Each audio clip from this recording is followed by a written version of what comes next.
Bonjour, bonjour et bienvenue dans la ville du Quesnoy, dans les Hauts-de-France, où aujourd'hui, je vous propose de partir à la découverte de l'un des chefs-d'œuvre de Sébastien Leprestre de Vauban, ingénieur militaire du roi Louis XIV. Ici, vous êtes dans l'une de ses plus belles réalisations et je vous invite à me suivre pour la visite. C'est par ici. Alors maintenant, nous sommes à l'intérieur de la ville pour vous montrer quelque chose d'assez exceptionnel. En effet, Vauban avait pensé à ses soldats blessés, à ses soldats mourants. Il avait donc fait aménager un hôpital de siège à l'intérieur de la ville, invisible de l'extérieur. Et ça tombe bien, vous avez de la chance parce que regardez, j'ai les clés pour vous ouvrir la porte. Alors je vous invite à me suivre.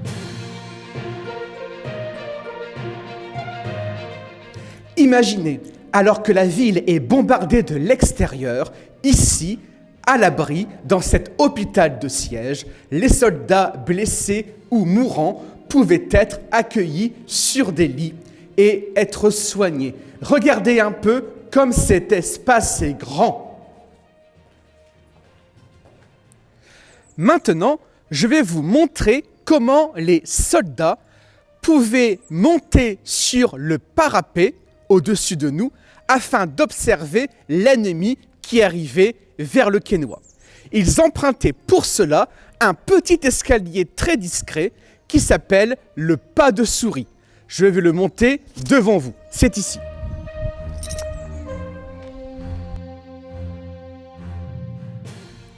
Maintenant, nous sommes au niveau du parapet d'où les soldats pouvaient surveiller les alentours. Vous allez voir en me suivant le bâtiment d'une caserne. La caserne, c'est le bâtiment destiné aux soldats qui a été créé sous Louis XIV pour ne plus imposer la présence des militaires aux citadins. Par ici, s'il vous plaît.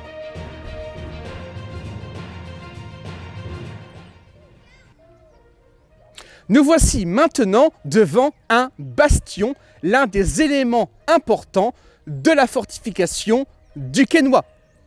Et vous remarquez derrière moi qu'il y a différentes couleurs, différents matériaux.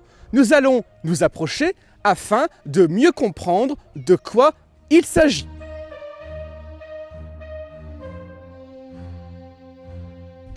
Nous sommes maintenant au pied de ce bastion. Regardez un peu comme la hauteur de ce mur est impressionnante. Je vais maintenant vous expliquer en 2 mots comment cela a été construit. Imaginez un grand mur de terre contre lequel on va venir placer des gros blocs gris que vous avez là, c'est du grès et ça a l'avantage d'empêcher l'humidité du sol de remonter sur la hauteur du mur. Et surtout d'aller abîmer les briques que vous avez en seconde partie de mur et qui servaient à amortir les coups de canon.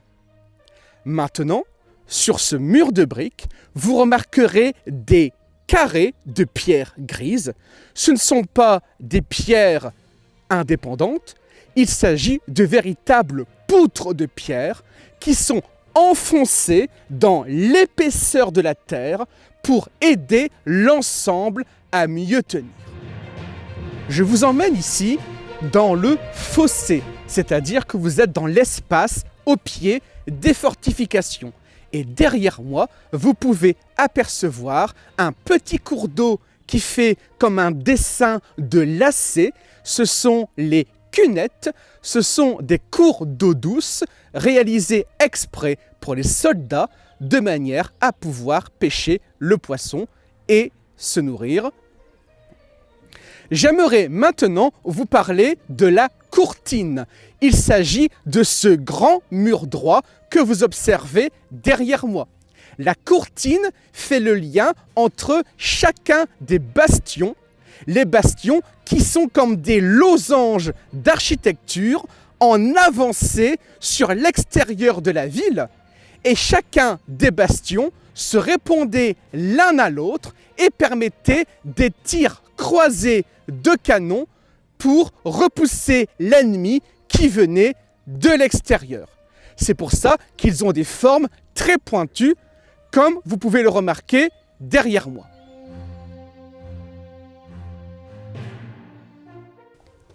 Regardez, nous sommes ici dans ce qui semble être un tunnel fantôme. Évidemment, ce n'est pas ça. Il s'agit d'une galerie de contre-mines. Imaginez que les soldats sont placés ici, les ennemis arrivent par le dessus, on a placé des casseroles avec de l'eau et les vibrations vont alerter que les ennemis viennent creuser des mines dans le mur de la courtine. Grâce à cette galerie de contre-mines, on va pouvoir entendre les ennemis arriver et réagir. Cette galerie, ce tunnel, cette galerie de contre-mines est très long et très sombre.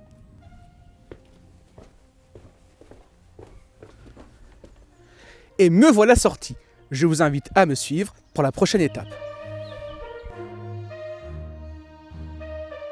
Halte là! Avez-vous pensé à prendre votre passeport? En effet, ici, nous allons quitter la France pour partir en Nouvelle-Zélande. Et je vais immédiatement vous expliquer pourquoi. Nous sommes maintenant rentrés dans le mémorial aux soldats néo-zélandais. C'est ce qui est illustré derrière moi sur le mur ici. Mais que s'est-il passé? Pourquoi les Néo-Zélandais? Cela n'a rien à voir avec Vauban. Cela nous renvoie à l'époque de la Première Guerre mondiale, car ce sont les soldats néo-zélandais, voyez-vous, une semaine avant la fin de la Première Guerre mondiale, le 4 novembre 1918, ce sont eux qui ont réussi un coup de maître pour libérer la ville du Quesnoy. Cela s'est passé devant le mur où vous êtes et cette sculpture du sculpteur Félix Desruelles, un artiste de Valenciennes, illustre la manière dont les soldats sont montés à l'échelle pour gravir l'espace ici et progressivement libérer la ville du Quesnoy. Ici, dans ce mémorial, c'est une manière de remercier les Néo-Zélandais d'avoir libéré la ville du Quesnoy à la fin de la Première Guerre mondiale, 1914-1918. C'est maintenant que se termine notre visite des fortifications de Vauban, ici, au Quesnoy, et je vous remercie de votre attention. J'espère que cette visite vous a plu. Je vous souhaite une bonne journée.